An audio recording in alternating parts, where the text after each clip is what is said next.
ഇത് മാസ് മോട്ടോഴ്സിൽ നിന്നാണ് Honda Activa 5G വണ്ടി. നമുക്ക് അതിൻ്റെ എഞ്ചിൻ്റെ ഭാഗത്ത് ചെറിയൊരു ഓയിൽ ലീക്ക് ആയിട്ടൊക്കെയാണ് വന്നേനെ.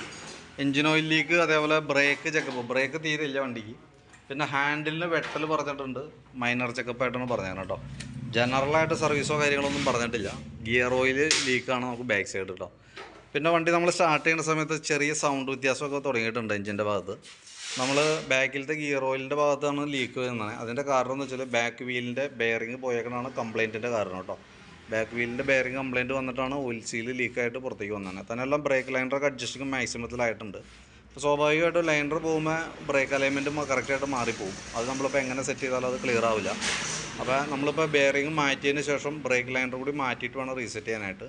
ബെയറിങ് പോയി കിടന്ന് കുറച്ച് ഓടിയേക്കണത് കൊണ്ട് തന്നെ ഹബ്ബിന് ചെറിയൊരു ഓവൽ ആയിട്ടുണ്ടാകും. ഹബ്ബ് കറക്റ്റ് അലൈൻമെൻറ്റിലല്ലാതെ വർക്ക് ചെയ്തേക്കണതുകൊണ്ട് ഒന്നുമല്ല നമ്മളത് ഹബ്ബ് മാറ്റിയിട്ട് ബ്രേക്ക് ലൈനർ മാറ്റി സെറ്റ് ചെയ്യണം. അതല്ലെങ്കിൽ നമുക്കിപ്പോൾ ആ ലൈനറിൻ്റെ യൂസ് ചെയ്താലുള്ള പ്രോബ്ലം വേണമെങ്കിൽ സെറ്റ് ചെയ്യാം. ആ ലൈനർ മാറ്റിയിട്ട് ഹബ്ബ് അതിനിട്ട് വേണമെങ്കിൽ സെറ്റ് ചെയ്യാം. പക്ഷേ ബ്രേക്ക് ഒരു ചതഞ്ഞ രീതിയിലായിരിക്കും ബ്രേക്ക്. കാരണം ആ ഹബ്ബിനോട് ആ ലൈനർ മാച്ച് ആവണ വരെ ബ്രേക്ക് ഒരു ചതഞ്ഞ രീതിയിലായിരിക്കും വരാം കേട്ടോ.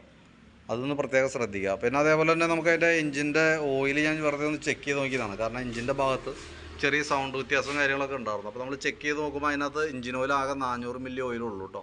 ഓയിൽ ചേഞ്ച് ക്ലിയർ ആയിട്ടാണ് നമുക്ക് കറക്റ്റ് ടൈമിൽ ഓയിൽ ചേഞ്ച് ചെയ്ത് പോകാമെന്നുള്ളതാണ് മെയിനായിട്ട് ചെയ്യാനുള്ളത്. കാരണം ഓയിൽ ചേഞ്ചിൻ്റെ ടൈമിങ് മാറി പോകുമ്പോൾ സ്വാഭാവികമായിട്ടും എഞ്ചിന് അതിൻ്റേതായിട്ടുള്ള പ്രോബ്ലംസ് വരും. നമ്മളതിക്ക് മുമ്പ് ഒരു 2 വർഷം മുമ്പ് നമ്മളത് എഞ്ചിൻ വർക്ക് ചെയ്തേക്കണതാണ്, സിലിണ്ടറൊക്കെ മാറ്റി ചെയ്തേക്കണതാണ്. പിന്നെ പ്രോപ്പർ സർവീസ് പ്രോപ്പറല്ല. അപ്പോൾ അതുകൊണ്ട് തന്നെ കൃത്യമായിട്ട് നമ്മുടെ കയ്യിൽ ഹിസ്റ്ററി ഇല്ല. അപ്പോൾ നമ്മൾ നോക്കുമ്പോൾ ആകെ ഒരു സർവീസാണ് പിന്നെ അതിനിടയിൽ വന്നേക്കുന്നത്. ഓയിൽ ചേഞ്ചിൻ്റെ ഒന്നും കിലോമീറ്റർ നമുക്ക് കറക്റ്റ് കിട്ടണമില്ല. മീറ്ററിനകത്തുള്ള റീഡിംഗ് ഒന്നും കറക്റ്റ് അല്ല, മീറ്റർ വർക്കിങ്ങും അല്ല കേട്ടോ. അപ്പോൾ നിലവിൽ നമുക്ക് എഞ്ചിൻ ഓയിൽ ഫില്ല് ചെയ്തിടാം. കാരണം അതിൻ്റെ ഉള്ളിൽ തേയ്മാനം വന്നിട്ടുണ്ടെങ്കിൽ നമുക്ക് അറിയാൻ പറ്റില്ല പുറമേന്ന്. മെയിനായിട്ട് നമുക്ക് എഞ്ചിൻ ഓയിലിൻ്റെ ദിവസം അതൊന്ന് ഓയിൽ മാറ്റി റീസെറ്റ് ചെയ്യുകയാണെങ്കിൽ അത് ഏറ്റവും ബെറ്റർ.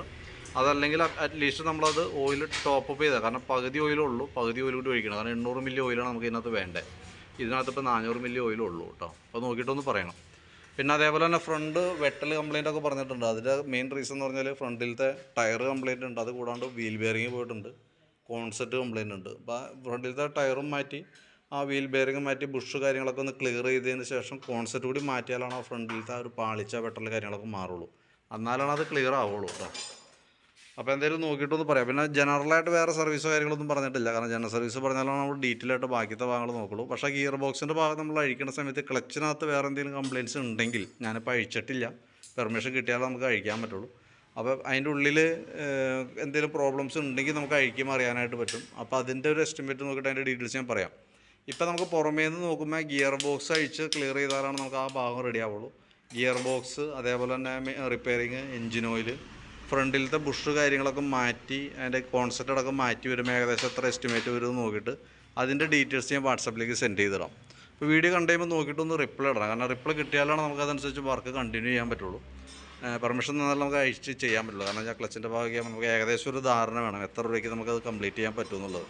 അപ്പോൾ അതിനനുസരിച്ചൊരു പെർമിഷൻ തരാണെങ്കിൽ ഞാൻ അത് നോക്കിയിട്ട് അതനുസരിച്ചിട്ട് അഴിച്ച് നോക്കി എൻ്റെ എസ്റ്റിമേറ്റ് പറയാം. അതും പ്രകാരം നമുക്ക് വർക്ക് കംപ്ലീറ്റ് ചെയ്യാം. അപ്പോൾ വീഡിയോ കണ്ടു കഴിയുമ്പോൾ നോക്കിയിട്ടൊന്ന് റിപ്ലൈ ഇടണം കേട്ടോ.